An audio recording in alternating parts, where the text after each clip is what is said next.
我は最果ての魔王ディープブリザードである。みな、こんにちブリザードであるぞ。今回は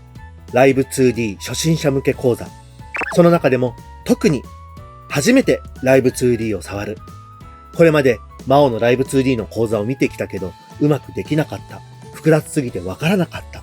という方のために本当のライブ 2D 初心者向け講座を作ってみたのである。それがこのゼロから始めるライブ 2D シリーズなのである。その第1回目として、なんと17個のパーツだけで可愛く動くことのできるライブ 2D モデルを作ろうという講座を取り行おうと思うのであるぞ。でも17個のパーツでそんな綺麗に動くモデルできるのと思うかもしれないので、まずは論より証拠、完成しているモデルを見てもらおうと思うのである。というわけで、こちらが今回の講座を見た後に完成することのできるモデルなのである。ご覧の通り、顔の傾きや目の瞬き、瞳の上下左右に口の開閉、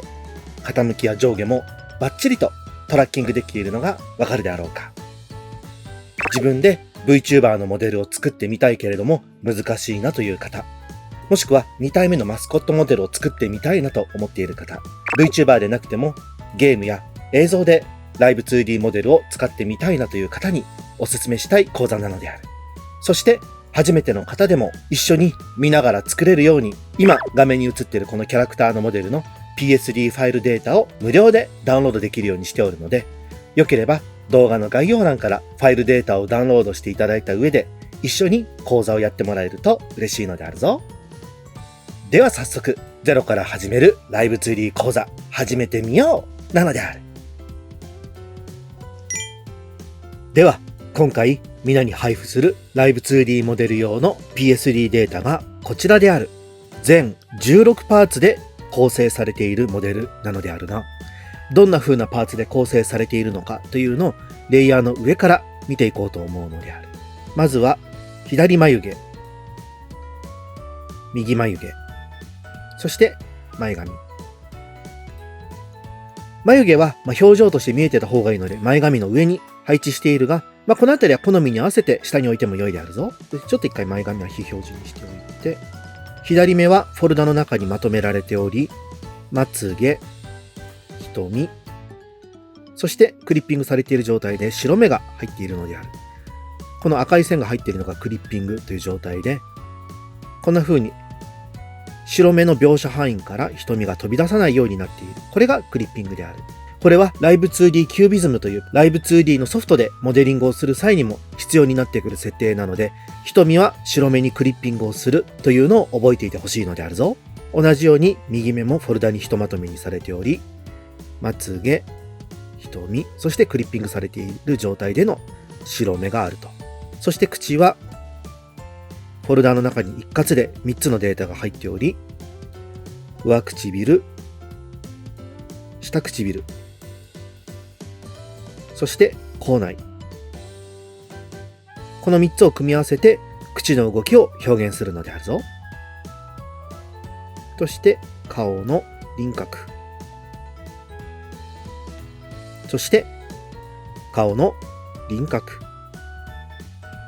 頭もひとまとめのフォルダに入っており、それ以外は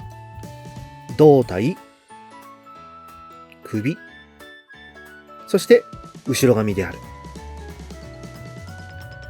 この16パーツをライブ 2D のソフトでモデリングをすることで動かすことができるようになるのである。では実際にライブ 2D のモデリング作業に入っていこうと思うのであるぞ。では実際のライブ 2D のモデリング作業に入っていこうと思うのであるぞ。まずはライブ 2D キュービズムのダウンロードをしておこう。ソフトをダウンロードしインストールが完了すると、ライブ 2D キュービズムエディター、ライブ 2D キュービズムビューワーというものが2つインストールされるであろう。今回使うのはライブ 2D キュービズムエディターの方なので、こちらを使おう。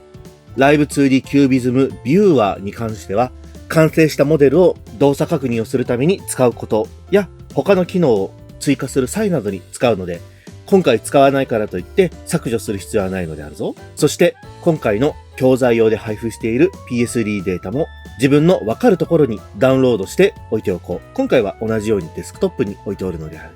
では、Live2D Cubism エディターを起動しよう。起動するとこのような画面になっている。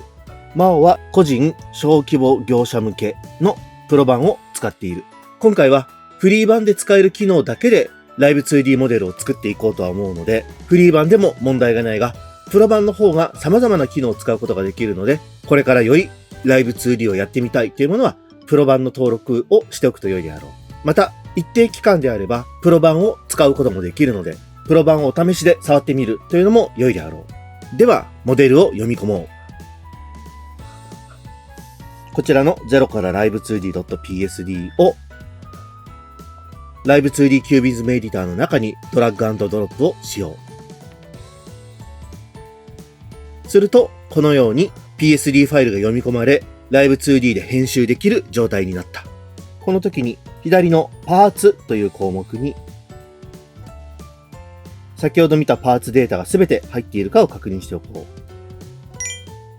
う。ではまず、パーツをメッシュに分割していこう。この状態は、メッシュというのに分割していない状態だと、1枚のただの絵としてしか読み込まれていない。メッシュに分割することで、細かく動かしたり、一部を変形させるといった自然な動きをつけるために必須の作業になるのである。また、メッシュに分割していないデータは、Live2D のモデルデータとして書き出すこともできないので、まず、キャラクターのパーツを読み込んだら、メッシュに分割するということを忘れないようにしよう。では、メッシュの分割方法を解説しよう。今、とりあえず前髪を選んでいるので、前髪を選んでいる状態で、メッシュの自動生成、画面上のメニューバーにあるボタンを押そう。すると、標準という項目があるので、こちらを選択すると、ご覧の通り、パーツが何やら三角形の形にたくさん分割されているのがわかるであろうか。この三角一つ一つがメッシュであり、メッシュに分割されたというのがこの状態なのである。これを繰り返して全パーツメッシュを分割していこう。ちなみにシフトキーを押しながら複数パーツをこのように選択することができるので、例えば眉毛などの場合はこのまま標準を押そう。するとこの通り眉毛もそれぞれがメッシュに分割された。そして目のパーツのまつげ。今回ここはかなり細かく動かすので、分割方法標準ではなく変化度合い大で分割しよう。先ほどよりも密度が細かく丁寧に分割されているのがわかるであろうか。そして目と白目の部分は標準で分割すると良いであろう。同じように右目のまつげも変化度合い大で分割。そして瞳と白目は標準で分割をしよう。次に口のパーツである上唇と下唇は細かく変形をさせるので、変形度合い大を選択。口の中はそこまで大きく変形しないので、標準で良いであろう。あとの残った4パーツは、すべて標準で変形すると良いであろう。なので胴体、首、後ろ髪はまとめて選択して同じ設定で分割をしよう。これで全てのパーツをメッシュで分割することができたのである。その準備が済んだら次にテクスチャアトラス編集というのを行おう。これをすることで外部ファイルに書き出した時のデータとして描いたイラストを1枚のテクスチャーとして用意するということができるようになるのである。では、テクスチャアトラス編集を押して、テクスチャ名はテクスチャアトラス1そのままで良いであろう。幅はフリー版で使える2048ピクセル ×2048 ピクセル。表示状態のモデル用画像ということで全てのパーツが見えていることを確認して OK を押そう。すると読み込んだパーツをこんな風に各パーツごと1枚の絵で全てのパーツがこんな風に1枚の絵の中に収まるように自動で配置してくれるのである。今回はこれで問題がないのでこのまま OK を押そう。これで下準備が終わったので、Live2D の編集をするときには、こまめに保存をしておくと良いであろう。ずっと集中して作業をしすぎて、保存し忘れて、もう1時間前とか2時間前のデータに戻ってしまうとなると、やる気もそがれてしまうであろう。なので、こまめなセーブをするように気をつけよう。この動画の中でも、セーブをしようと何度も呼びかけるので、そのタイミングで保存、もしくはそのタイミングよりもより細かく保存をしていくと良いであろう。保存方法は、ファイルの保存を選択しよう。今回はとりあえず仮のフォルダの中に新しい保存用のフォルダを作っておいて、講座用というフォルダを作っておいて、0から live2d.cmo3 というファイルで保存をそのまましておこう。これでファイルを保存できたので、きちんと講座用フォルダの中にファイルも保存されているのであるぞ。では、いよいよ実際のライブ 2D モデリング作業をやっていこうと思うのである。緊張するかもしれないであるし、自分にできるのかなと不安に思っているものもおるかもしれないが、この講座手順を一つ一つやっていくだけで良いと理解した後には、どんどん自分のモデルを作ってみたいな、今度はこんなことをしてみようと思えること間違いなし。意外とやってみると、あ、そういうことなんだ、そのぐらいのことなんだと思えることだらけなので安心してほしいのであるぞ。では、まず目の上下左右の動きをつけていこう。では、目の動きをつけていく前に、この瞳というパーツ、今は左目の瞳を選択しているが、これを動かしてみると、パーツ紹介の時には白目の中に収まっていた瞳が、外にはみ出してしまっている状態になっているのがわかるであろうか。これは Live2D 上でもクリッピング設定というのを行わなくてはいけないのである。難しそうに聞こえるがとても簡単なので安心してほしいのであるが、まずは白目。これは左目の白目を選択した状態。このパーツの一覧から選択するもよし、こうやって画面で直接白目のパーツを選択しても良いのであるぞ。そうすると、左目の白目を選択した状態で、インスペクタというパレットの項目を見ると、アートメッシュ06という ID があるのがわかるであろう。白目の ID アートメッシュ06をキーボードのコントロール C でコピーをしておこう。そして、左目の瞳を選択した状態で、またインスペクタの項目のクリッピングという項目のところに、キーボードのコントロール V で、先ほどのアートメッシュ06という ID を貼り付けておこう。貼り付け終わったらエンターキーを押して、これでクリッピングが完了したのである。パッと見だとわからないかもしれないが、動かしてみるとこの通り、ちゃんとクリッピングが適用され、瞳が白目からはみ出さなくなったのである。同じように右目の白目も選択して、アートメッシュ09を選択したら、コントロール C でコピーをしておく。そして、右目の瞳を選択したら、クリッピングの項目のところにコントロール V で貼り付けをして、エンターキーを押す。これで右目も白目からはみ出さなくなったのである。これでクリッピングの設定が終わったのである。では次は、瞳の上下左右を設定していこう。左目の瞳をパーツのパレットから選択しよう。もしくは自分で画面上にある左目の瞳をクリックして選択しても良いであろう。そして、今回同時に動きを設定していくので、右目の瞳をキーボードのコントロールキーを押しながらクリックをして、2つが同時に選択されている状態にしておこう。この状態で、パラメーターの目玉 X という項目に、キーの3点を追加しておこう。こちらをクリックすると、この通り目玉 X という項目に、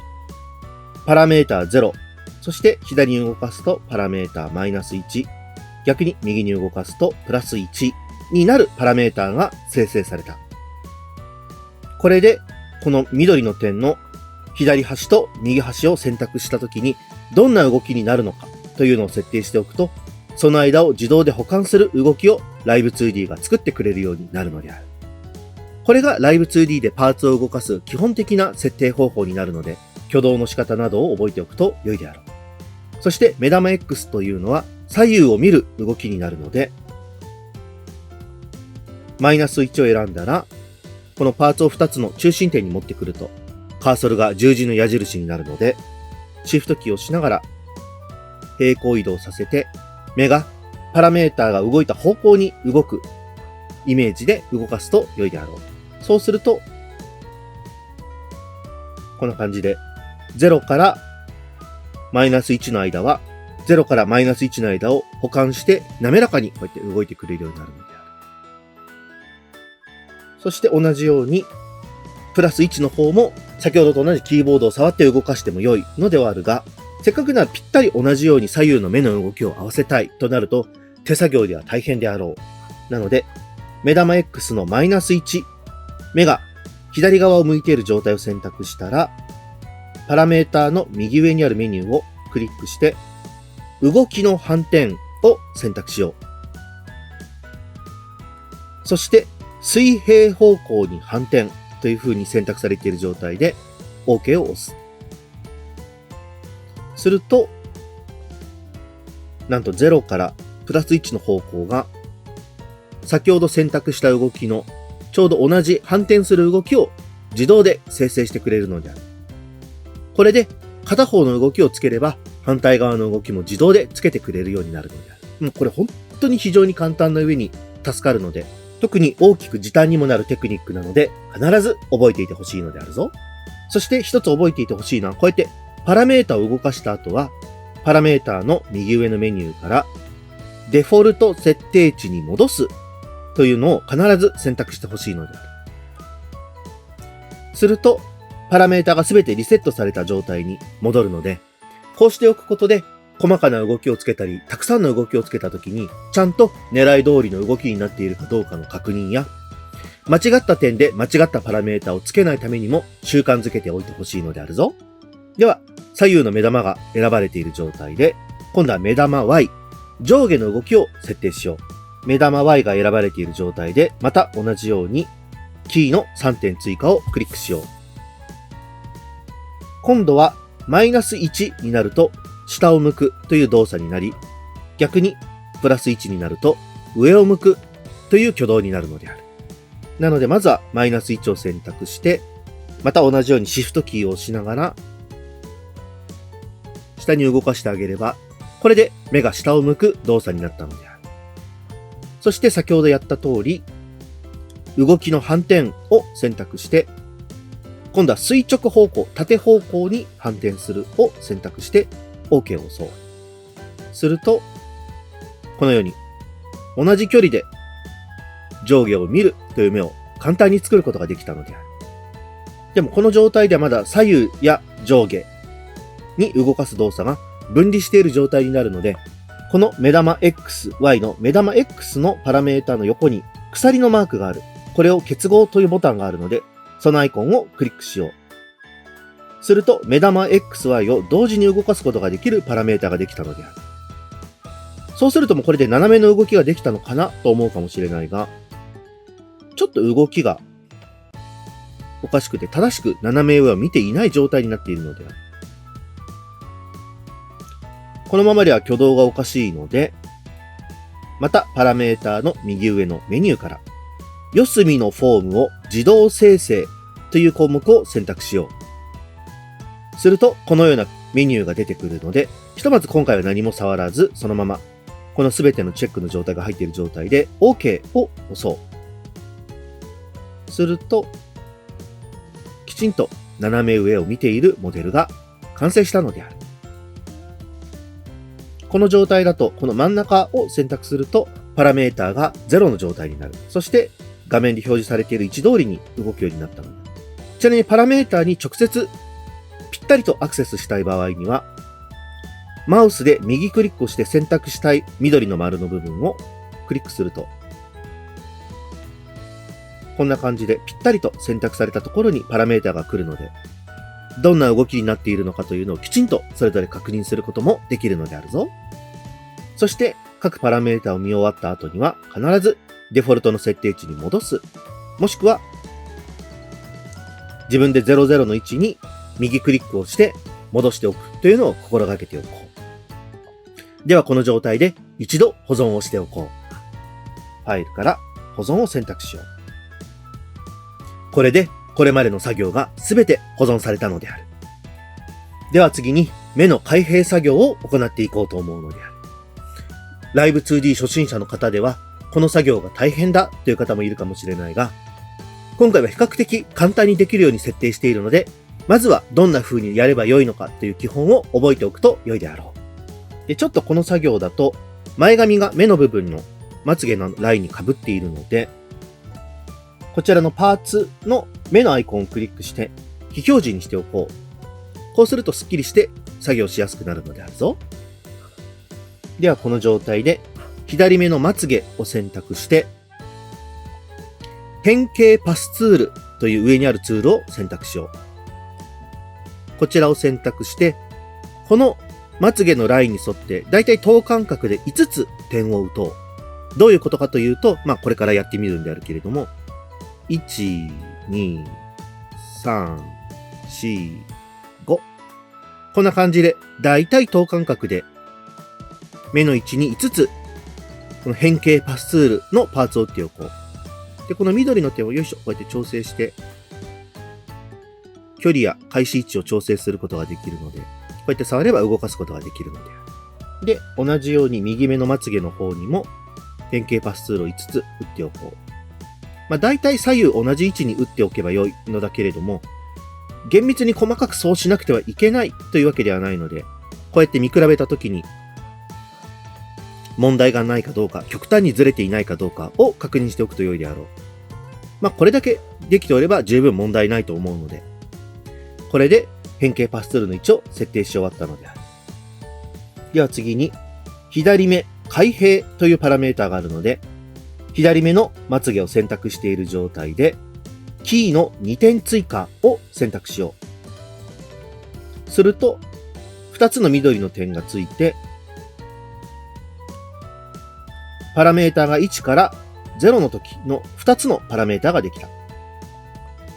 この状態がどうなっているのかというと、パラメータが1の時は目が開いている。そして、パラメータ0の時には目が完全に閉じているという状態になるので、このパラメータが0の時に目が閉じているという動作を作っていこうと思うのである。なので、矢印ツールに選択を戻して、まずはこのまつげを目が閉じた位置に大まかに移動させよう。シフトキーを押して垂直水平に動かせる状態で、ぐーっと目をだいたいこのぐらいかなまで下ろしておこう。これでももう目を閉じたという形にしやすいのだが、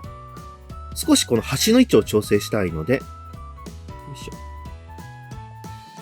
少しだけ端の位置を調整して、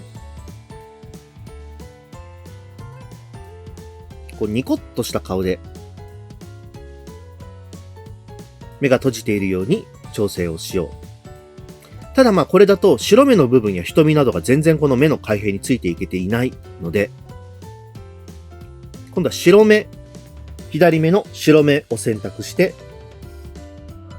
左目の開閉のパラメータをまた2点で付けよう。そして目が閉じているパラメータが0を選択している状態で、この白目をぐーっと、この赤い枠のこの上中央にある点を選択してぐーっと、かなり平たく潰してしまおう。でもこれだとこの目の形に合わせて開いているわけではないので、違和感のある形になってしまう。なので、一旦このぐっと潰した状態で変形パスツールを選択して、この白目にまた同じように5点パラメータを打とう。なので、1、2、3、4、5。こんな風に打ったら、このパラメータをまず白目で隠れるように配置をしよう。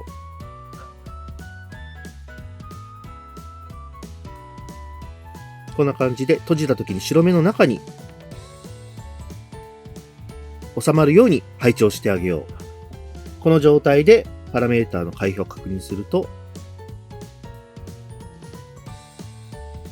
こんな感じで白目の変形に合わせてまつげと連動しているのがわかるであろうか。これで目の開閉ができたのである。変形パスツールという要素にちゃんと動くのだろうかと思うかもしれないが、使い方さえ分かってしまえば簡単なので、ぜひマスターしてほしいのであるぞ。では同じように右目のまつげも左目が閉じた時と同じ挙動にしていきたいと思うので、左目の開閉を閉じた状態で選択して、これと同じ形になるように位置などを調整しながら、右目の開閉のパラメータを作っていこうと思う。では、右目の開閉のパラメータに2点キーを追加しよう。これでまた右目の開閉にまつげのパラメータが連動したので、ここで気をつけてほしいのがパラメータ 1.0 でつけるのではなく、パラメータ0の目を閉じている状態で、ちゃんとまつげが閉じている状態になるように調整をしよう。で、この左目と同じ位置に調整したいってなった時に、目分量でこうやって下げてると、合ってるのかな、大丈夫なのかなと細かい調整が難しいと思う。なので、このパーツが表示されている画面の左上にあるグリッドの表示、非表示を選択しよう。するとこのように細かなグリッドが表示されるので、これを見て調整をしながら、そして大体合ってれば大丈夫なので、神経質になりすぎない程度に、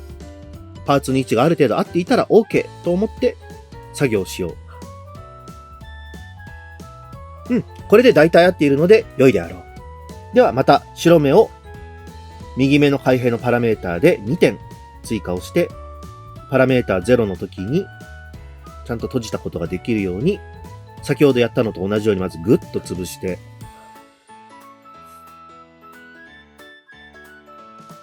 パラメータを5点追加して、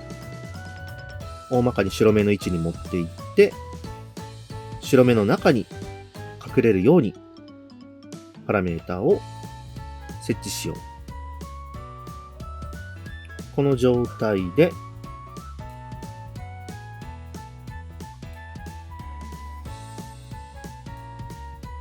ちゃんと開閉ができているか。左右だいたい同じパラメータで同じように開いているかというのを確認しておこう。今回は特に問題なさそうであるな。これで目の開閉が完成したのである。ではパラメータをデフォルト設定値に戻して保存をしておこう。では続けて眉毛左を選択して、左眉上下のパラメータに3点を追加しよう。これでパラメータがマイナス1の時にパラメータが下がって、そしてプラス1の時にパラメータが上に行くように設定すればよいので、上下の動きの幅が今回同じで良いので、左眉の上下の動きの反転を垂直方向に反転させてつければ、これでもう自動で同じ幅を移動する眉毛の上下ができたのである。では同じように右眉毛を選択して、右眉上下のパラメータに3点を追加。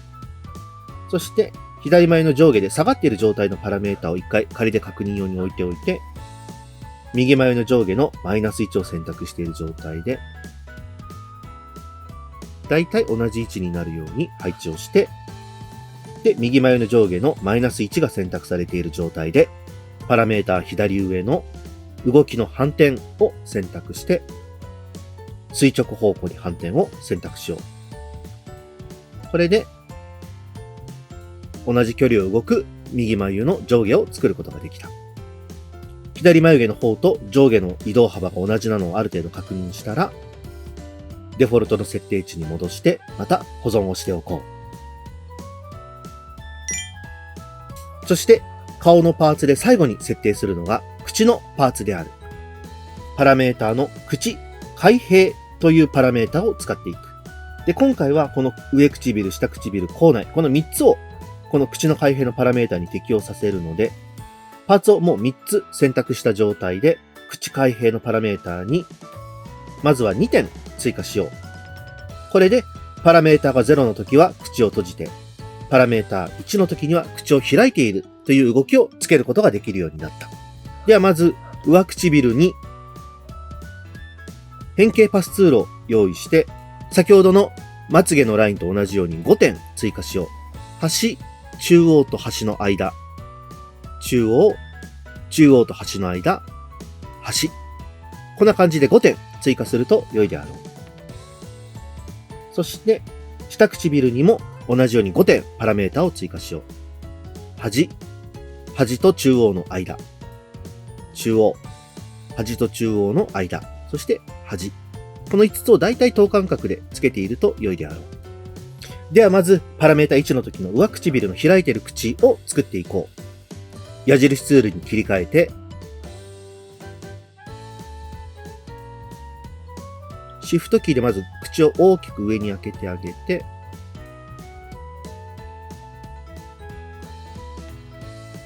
開いている、ちょっと自然な口を作っておくと、こんな感じかな。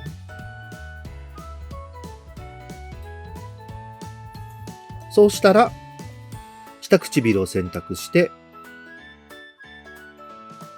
口の端をこうやってくっつけてあげよう。そして下に伸ばして、口が開いているという形にしてあげよう。このあたりは自分の絵柄の好みで調整してあげても良いのであるぞ。これで口が開いた形ができたので、今度は口内。ちょっとわかるかな？口内のパラメータを作った時に足りずに下の肌の部分が見えてしまっているので、ぐーっと縦に伸ばしてあげて、こんな風に開いた口の形を作ってあげよう。これで口ができたので、パラメータ1から0に戻してみると、こんな風に2点の間が自動で生成されて、開いている口、閉じている口を簡単に作ることができた。もちろんこれでも良いのだが、皆も喋っている時にどんな風に口が動いているのかというのを、ちょっと自分の鏡を見たりとか、動画を見たりして確認してほしいのだが、こんな風に均等に端から端が開いてパーッと開く口で動いているわけではないのである。なので、このパラメーターの途中にもう一つだけパラメーターを動かす点を追加してあげて、自然に口が開いているように、そして少ないパラメーターでもとても滑らかに口が開いているように見せるテクニックをお教えしようと思うのである。口で使うパラメータ、上唇、下唇、口内をコントロールキーもしくはシフトキーで一気に3つ選択をして、この口開閉というパラメータが選択されている状態で、パラメータ上のキーを手動で編集しますという項目をクリックしよう。するとこんな風にキーフォーム編集、口開閉というパラメータが出てくる。ナンバー1、ナンバー2でパラメータ0と1、つまり口が開いている状態と閉じている状態を今この2つがありますよというのが細かく載っている状態なのだが、パラメータ 0.3 をクリックして新たな点を追加してほしいのである。で、間違ったところ触っちゃったら、パラメータ 0.3 と書いてあるこの2つ目の間に、0と1の間に追加された点をこちらで削除することができるので、削除するっていうのもできる。なので、0.3 の項目にカーソルを合わせたら、クリックをしてパラメータを作ろう。できたら OK を押そう。すると、このパラメータ 0.3 の部分に新たなパラメータが追加されて、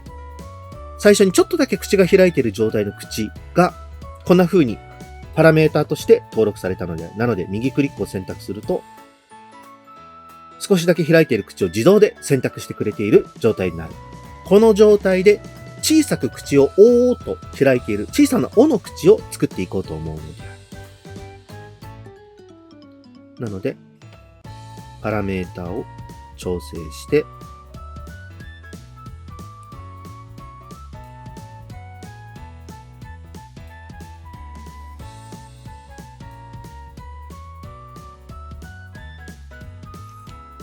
こんな風に上唇をおの形にして、そして下唇もそれに合わせて、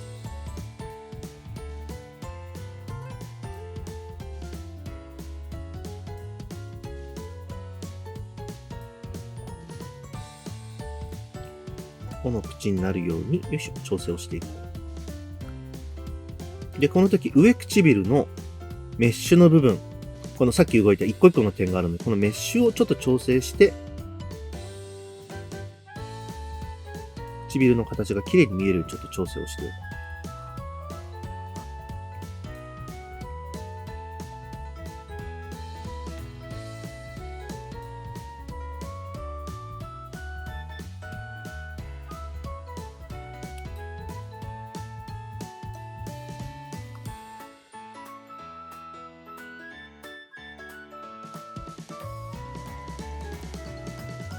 これで尾の口ができたが、今度はこの口の外の部分に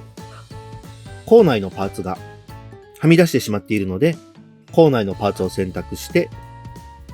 左右にこうやって縮めてあげて、口のパーツがはみ出さないように調整をしてあげよう。これで尾の口ができたので、閉じた口からまずは尾の口になって、そこからまたあの口になると。こんな風にたった1点追加して口の形を追加しただけで、単調な口の動きではなく複雑な口の動きを表現することができたのが分かったであろうか。これでこうやってパラメーターで動かしたときにパーツの破綻がないか、口内のパーツが外にはみ出していないかなどを確認して問題がなければ、これで口の動きが完成なのである。パラメーターを必ずデフォルトの設定値に戻して、そして保存をしておこう。これでもう顔の中のパラメータを動かすパーツはすべて完成したのである。では次に頭のパーツを動かしていこうと思うのであるぞ。まずは頭のパーツをすべて選択しよう。なのでコントロールキーを押しながら一つ一つのパーツをすべて選択漏れがないようにクリックをして選択していこう。そして頭のパーツをすべてなので後ろ髪のパーツも選択しよう。これで頭のパーツをすべて選択した状態になったので、今回新しいツールとして回転デフォーマーを作成しよう。するとこの通り出てくるので、挿入先のパーツ頭で頭の回転、これはこの頭のままで言うので頭の回転を選択して作成を押そう。すると何やら赤い丸と矢印がついたパラメーターが生成された。この赤い丸の先についている時計の針のようなもの、先端を選択するとカーソルが回転のカーソルに変わるので、この状態でちょっとじゃあ左右に動かしてみると、こんな感じで頭のパーツをまとめて回転させることができるというデフォーマーというものが設定されたのである。ただこれだとちょっと頭の回転をさせてしまっても体と連動してね、おかしな動きになってしまうので、ではこの中心点を動かすためにコントロールキーを押しながらこの中心点をドラッグするとこのように青い枠が出てくる。この青い枠で中心点をどこに移動させるのかというのを設定することができるので、そして合わせてシフトキー、キーボードのシフトキーを押しながら水平垂直にだいたい口のあたりまで下ろそう。そしてマウスのドラッグを離すと中心点を移動することができた。この状態で先ほどのように回転させてみると、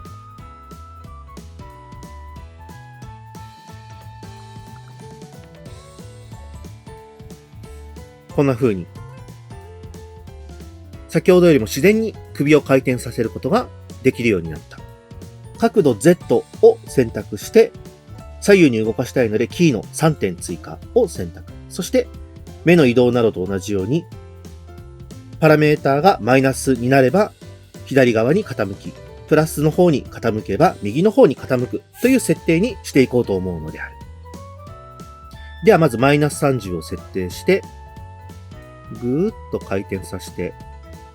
だいたい30度ぐらいにしよう。で、細かい数値をするときにはこのインスペクタという項目で角度という項目があるので、ここをこうやってドラッグして設定しても良いであるし、直接数字を打ち込んで設定をしても良いであろう。マイナス30度に設定をした。なので反対側は動きの反転で、今度は水平方向に反転で OK をしてあげれば、これでプラス30、マイナス30の動きを自動でつけることができた。もちろん先ほどと同じようにインスペクタの角度の項目で30と入力しても良いのであるぞ。これでまず首が傾く動きをつけることができた。ただこれだけだと本当にお人形がボインボインボインって揺れてるような状態になってあまり自然に動いているようには見えないので、首と胴体にも同じようにパラメータを設定していこうと思うのであるぞ。ここからこのデフォーマーの位置というのも大事になってくるので覚えていてほしいのである。今、パーツの首が選択されている状態で、また新しいデフォーマーを使用する。それは何かというと、ワープデフォーマーである。ワープデフォーマーを使うと、こんな風に細かく分かれているメッシュを全体を一括で変形させるということができるようになるデフォーマーなのである。なので、首を選択した状態で、ワープデフォーマーの作成を押して、挿入先のパーツは、ルートパートで良いので、名前を首の曲面として個別の名前を管理するようにつけてあげて、そして作成を押そう。するとちょっと首がちょっと分かりづらいので、頭のパーツを非表示するとこんな感じであるな。このデフォーマーの四隅プラス中間にある点っていうのを引っ張ると、こんな風にぐにゃぐにゃと滑らかに変形させることができるようになるのである。これで首がこの角度 Z にパラメータを3点、首の曲面のワープデフォーマーが選択されている状態で追加をして、首が横を向いた時に横を向くように設定するようにしたいのだが、この頭の回転、この頭が回転しているのと同じように首を動かしたいというのを確認したいので、ちょっとこの状態だと分かりづらいと思うので、一旦ちょっと胴体も消した状態で、そして首というのは頭の根元についているので、この首が曲がれば頭も曲がるという風に動きをきれいに統一させたいので、このデフォーマーと書いてあるところに頭の回転、これは回転デフォーマーであるな、が選択されているので、これをドラッグして、首の曲面の中に入れてしまおう。こんな感じである。こうするとどうなるかっていうと、先ほどまでは首のワープデフォーマーを引っ張っても、ワープデフォーマーの中に入っている首しか入っていなかったが、このワープデフォーマーの中に先ほどの頭の回転するパーツもすべて入っている状態になるので、じゃちょっとマイナス30の状態で、首を動かすと、ちょっとパーツが動いているのが確認 しづらいと思うのだが、こんな感じで、首の形が曲がってより体が自然に曲がるようになっているので、ちょっとわかりづらいと思うので、頭を消すと、首がこんな風に傾いている状態で今作成をしたのである。ちょっとデフォルメキャラなのでな、首が動いているっていうのがほとんど確認できない、とは思うのだが、それでもこう頭の大きさとか首の形によっては多分首がしっかり見えるキャラクターもいると思うので、このようにちょっとパーツを一回表示、非表示を確認しながら動きを確認しよう。で、首の傾きができたら、この首の曲面を選択してマイナス30になっているのを確認している状態で、動きの反転で水平方向に反転をしてあげよう。これで首の回転と頭の回転が連動するようになったので、ちょっと今回は分かりづらいし、なんなら胴体で隠すともうほぼほぼ見えないんだけれどもな。だけれども今回なのでこのパーツだったらこのパーツはやらなくても良いとは思うのだが、首と頭を連動するということを覚えていてほしいので、今回この工程を追加させていただいたのである。そして胴体にも角度 Z を追加していこう。なので、ワープデフォーマーの作成をして、名前を胴体の曲面にして作成を押そう。これで胴体のワープデフォーマーがこんな風に生成されたので、で、首は胴体についているので、体が動けば首が動き、首が動けば頭も動くという風にしたいので、先ほどと同じようにどんどん入れ子にしていこう。なので首の曲面を選択して、胴体の曲面の中に入れてしまおう。そして胴体の曲面に3点キーを追加して、マイナス30でこうやって首が左を向いているときに、体も左に傾くように、こんな風に動かしてあげる。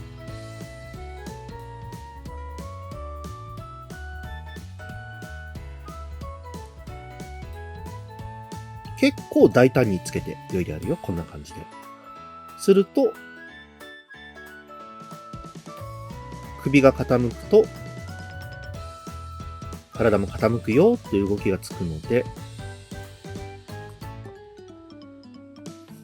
動きの反転を行おう。水平方向で行うのであるぞ。すると、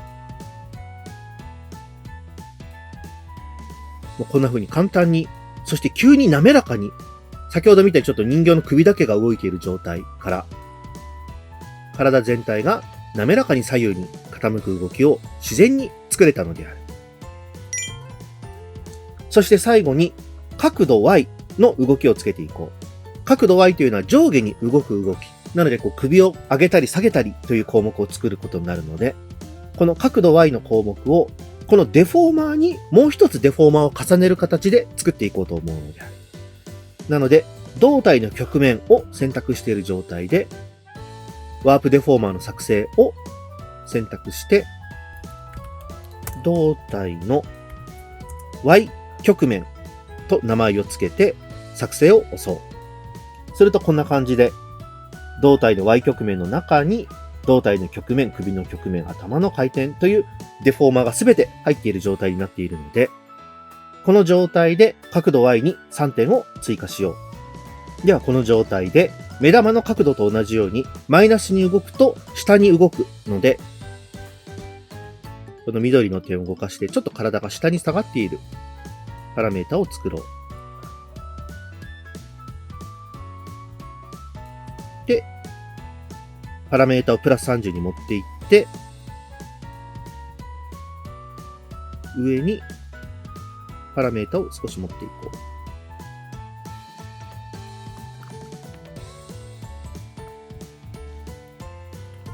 こうやって動きをつけてあげると、こんな風に上下に動いたときにキャラクターも上下に連動して動くようになったのである。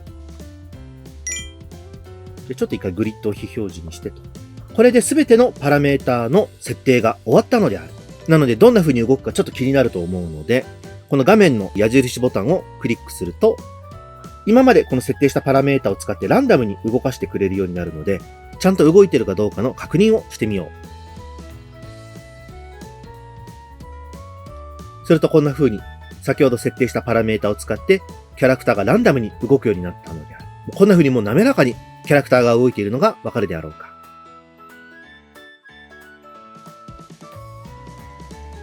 で、もう一回押せば止まるので、ちょっとこれパラメータがバラバラになってしまうので必ずデフォルトの設定値に戻すを選択して、そして動作問題がないようであれば保存をしておこう。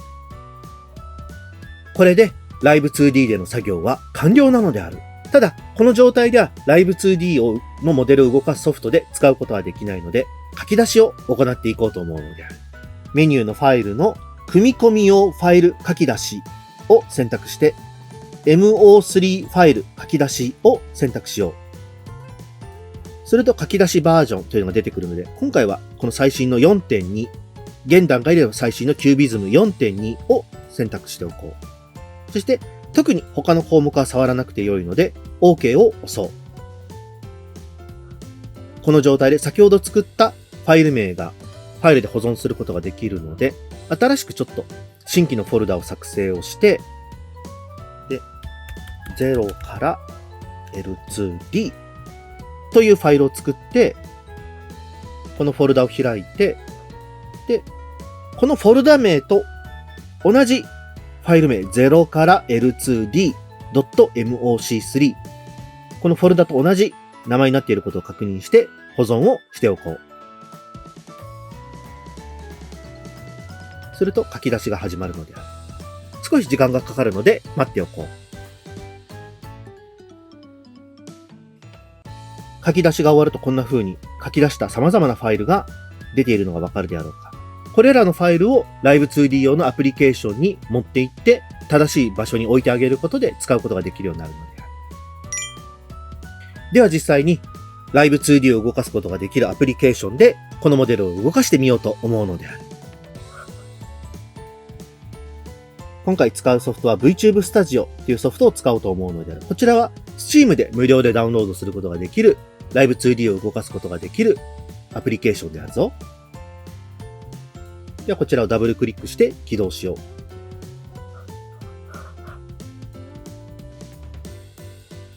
今 VTube Studio が起動中なのである。起動が完了したら、こちらのアイコンをクリックして、で、ここで自分の作ったモデルをインポートしたいので、自分のモデルをインポートと書いてあるこのアイコンをクリックしよう。それでこんな風にセットしてくださいと出るので、フォルダを開くを選択すると、こんな感じでモデルデータを置けるフォルダを自動で開いてくれるので、先ほどの講座で作った0から L2D というモデルを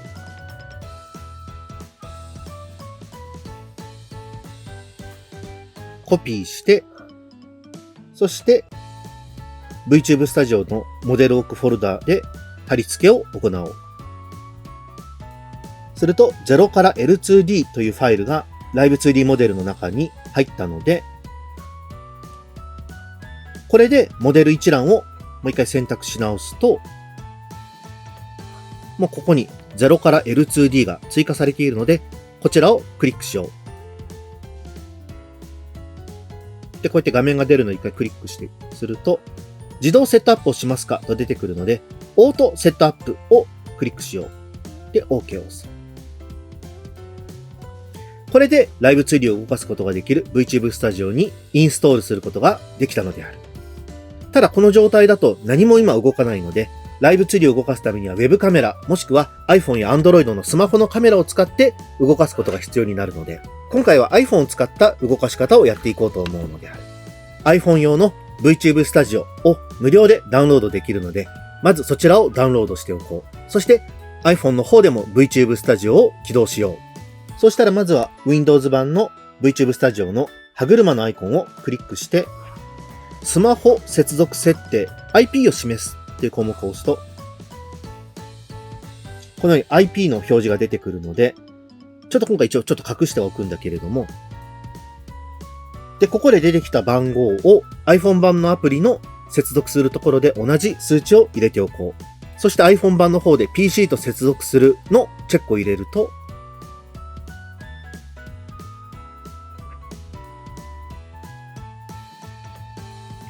こんな風にモデルが動くようになったのが分かったであろうか。ただ、ちょっと今この状態だと顔が傾いてしまっているので、iPhone の方で調整をするモードにしよう。カメラの横にある十字のアイコンを押して、モデルに向かって正面を向いておこう。すると、こんな風に自分の動きに合わせてモデルが動いているのが分かるであろうか。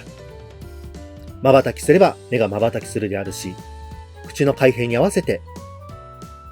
滑らかに口が動いており、そして頭の傾き、そして上下の動きも、で、目の動きもちゃんと追従するようになっておるのである。というわけで、これで Live2D モデルのモデリング、そして Live2D ファイルを使ったモデルを動かすアプリケーションの設定も完了なのである。あとは、これを使って動画を収録したり、配信をしたりということももうできちゃうのである。というわけで、いかがだったであろうか。難しそうだなとか、自分にはできるのかなって思っていた Live2D も簡単にできる上にこんなに可愛く、そして滑らかに動かすことができるようになるというのが実感してもらえたであろうか。この動画の概要欄に無料の教材を配布しておるので、それを使って同じように動かしてもらえればと思うであるし、もっと複雑に動かしたい、もっと細かく動かしたいというものは、初めての Live2D という動画シリーズを我は投稿しておるので、そちらを見ながらやってもらえれば、より複雑に、そして細かな動きのできるモデルを作ることができるようになるのであるぞ。本当に初めて触れてみたものにとっては、操作であったり、つまずくところがたくさんあったかもしれない。それでも、この動画を何度も見直せば、必ず完成することができる動画だと思っておるので、挑戦してみてもらえれば嬉しいのであるぞ。そしてぜひ、完成した Live2D モデルが皆の次の創作に役立つものであれば良いなと思っておるのであるぞ。ではでは、なのである。動画のご視聴誠にありがとうなのであった。良ければチャンネル登録、高評価、そして SNS のフォローなどよろしくお願いいたすのであるぞ。